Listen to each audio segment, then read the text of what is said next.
Good morning, students. Today I will start a new chapter, chapter number 19, Our Rights and Duties, means हमारे अधिकार और कर्तव्य. Before watching this video, you can open your SST book and try to understand the topics. So let me start. What we are going to study in this chapter? इस chapter में हम क्या क्या study करेंगे? First of all, introduction, democracy, socialism, secularism, fundamental rights, fundamental duties, directive principles of state policy. तो इन topics पर आज हम डिस्कस करेंगे. तो let be start. First of all introduction क्या है? इंट्रोडक्शन यही है बच्चों कि ये जो गवर्नमेंट है हमारी, ये केवल देश को ही कंट्रोल करती है, देश को कंट्रोल कर सकती है यदि रूल्स दिए जाएं तो, ठीक है ना.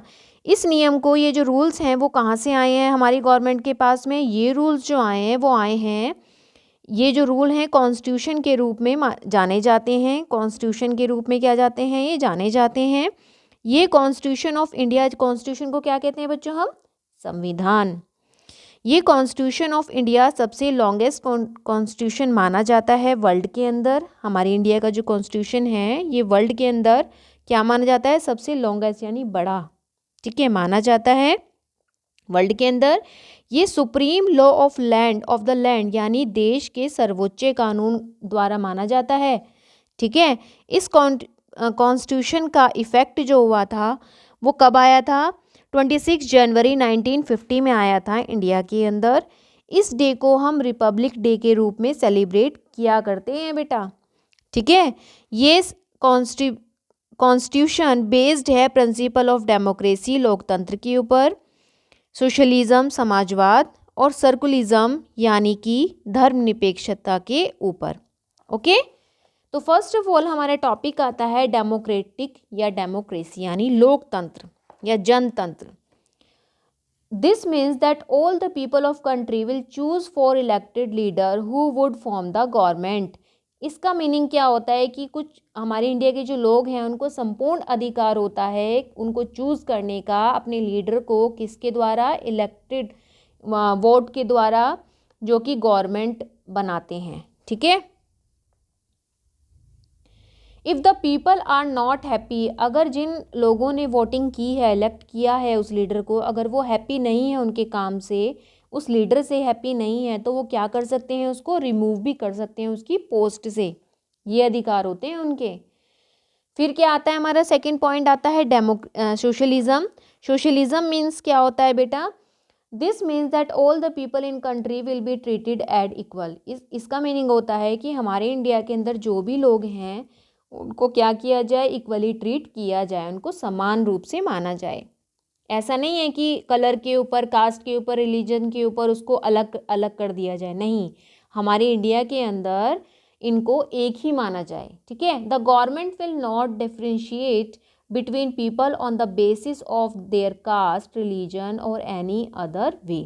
वही जो मैंने आपसे बोला था कि हमारे समाज के अंदर गवर्नमेंट को क्या करना चाहिए? डिफ्रेंशिएशन नहीं करना चाहिए. किसके अंदर? लोगों के अंदर, जो कि कौन सी अलग अलग कास्ट से हैं या रिलीजन से हैं या किसी अदर कास्ट से हैं वो लोग, ठीक है. अब आते हैं अपने नेक्स्ट पॉइंट पर. भेदभाव नहीं करना चाहिए उन लोगों को, ठीक है ना, इन दीज फैक्टर से. अब आते हैं अपने नेक्स्ट पॉइंट पर जिसके कहते हैं हम सेकुलरिज्म यानी धर्म निरपेक्षता. धर्म से क्या याद आ रहा है आपको? कास्ट. जो हमारी कास्टेज है ना, डिवाइड की गई हैं हमारे इंडिया के अंदर. कौन कौन सी कास्ट हैं? Hindu, Jainism, Buddhism, Sikhism, Islamic and Christianity. तो ये कुछ कास्ट हैं, इनके बेस्ड पर ये जो धर्म निरपेक्षता है ये चलती हैं हमारे इंडिया के अंदर. इसमें क्या क्या चीज़ें आती हैं? इसका मीनिंग होता है कि जितने भी लोग हैं उनको फ्री कर दिया जाए, कि वो जो भी रिलीजन चाहते हैं उनके लिए फ्री कर दिया जाए और वो अपने तरीके से अपनी लाइफ को लिव कर सकें, जी सकें. इट मीन्स है, that means our head of state is elected by people. जो हमारे जो हेड होते हैं वो किसके द्वारा चुने जाते हैं? जो हमारे लोग होते हैं, पीपल होते हैं कंट्री के अंदर, उनके द्वारा चुने जाते हैं. Our fundamental rights. Our fundamental rights means मौलिक अधिकार. हमारे मौलिक अधिकार क्या क्या हैं? The constitution of India gives its citizen certain fundamental rights. हमारे कॉन्स्टिट्यूशन, हमारी संविधान है इंडिया की, उसमें सिटीजन्स को कुछ फंडामेंटल राइट्स दिए गए हैं, मौलिक अधिकार दिए गए हैं। वो कौन कौन से हैं? People who feel that other their fundamental rights have been denied they can approach a court of law. अगर लोगों को लग रहा है, उसको फील हो रहा है कि जो फंडामेंटल राइट्स हमें दिए गए हैं वो नहीं माने जा रहे हैं, उनको डिनाइड किया जा रहा है, उनको नहीं माना जा रहा है, तो क्या कर सकता है पीपल? उसको कोर्ट में जाके अप्रोच कर सकता है, कोर्ट ऑफ लॉ पर जाकर अप्रोच कर सकता है, केस कर सकता है। ठीक है, अब आते हैं अपने कौन कौन से हमारे फंडामेंटल राइट्स हैं। राइट टू इक्वलिटी, वही जो मैंने आपको बोला था, सभी को एक मानना चाहिए। Right to follow any religion, हमें अधिकार होना चाहिए कि हम कोई भी रिलीजन को फॉलो कर सकें। Right to choose our profession, हमें इतना अधिकार होना चाहिए कि हम अपने प्रोफेशन को स्वयं ही चुन सकें। राइट टू एजुकेशन, एजुकेशन भी समान अधिकार के रूप में होता है कि सभी को एजुकेशन मिलनी चाहिए। अब आप देख सकते हैं, आपको एक सर्कल दिया गया है, उसमें अलग अलग कास्ट के लोग हैं, तो इन सभी लोगों को आपने कलर देखे हैं, कौन कौन से कलर में कौन कौन से लोग आ रहे हैं। देखिए, जो ग्रीन कलर है उसमें रेस्ट, जो बाकी जर्नल में आते हैं वो लोग हैं। अदर बैकवर्ड कास्ट में जो हैं रेड कलर में हैं।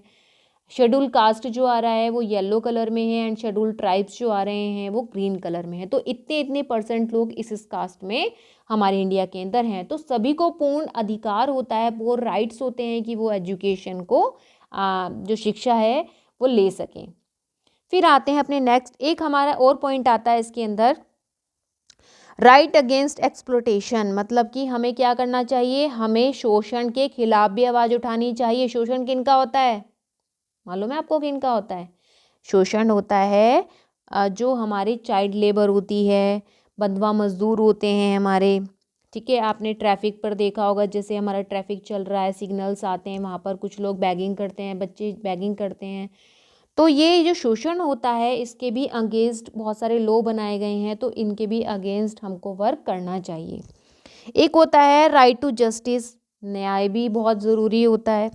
ठीक है ना, अगर कोई फंडामेंटल राइट जो कि मैंने आपको पहले बताया था उसे डिनाई करता है, मानता नहीं है, तो हमें क्या कर देना चाहिए? उसके खिलाफ कोर्ट में अप्लाई कर देना चाहिए। ठीक है, अब आते हैं अपने नेक्स्ट पॉइंट पर। नेक्स्ट पॉइंट है हमारा फंडामेंटल ड्यूटीज़। क्या क्या ड्यूटीज़ होती हैं हमारी? कर्तव्य, मतलब क्या होता है?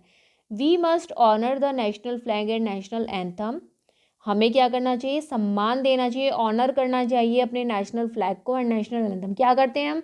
जब हमारे फ्लैग को होस्टिंग की जाती है तो हम खड़े हो जाते हैं, और नेशनल एंथम जब गाया जाता है तो हम बिल्कुल स्ट्रेट हो जाते हैं और अच्छे से गाते हैं ना। हम प्रेयर भी करते हैं बच्चों, ठीक है ना, प्रेयर में हम नेशनल एंथम गाते हैं ना, ठीक वैसे ही। ओके, आवर ड्यूटीज़ में और क्या क्या आता है? We must defend our country at the time of danger, हमें डिफेंड करना चाहिए, बचाना चाहिए अपनी कंट्री को जब हमारी कंट्री क्या हो, या हम डेंजर में कोई भी हो हमारी कंट्री के अंदर। Okay, we must protect our national properties, आपने देखा होगा, आप बाहर कहीं घूमने जाते हैं इंडिया के अंदर ही, तो बहुत से लोग ऐसे होते हैं कहीं भी थूक देते हैं, कहीं भी डस्ट फेंक देते हैं, कुछ भी, जैसे कहीं भी जाते हैं तो गंदा करते हैं उन जगहों को। नहीं करना चाहिए बेटा, हमें नेशनल प्रॉपर्टीज़ को क्या बचाना चाहिए।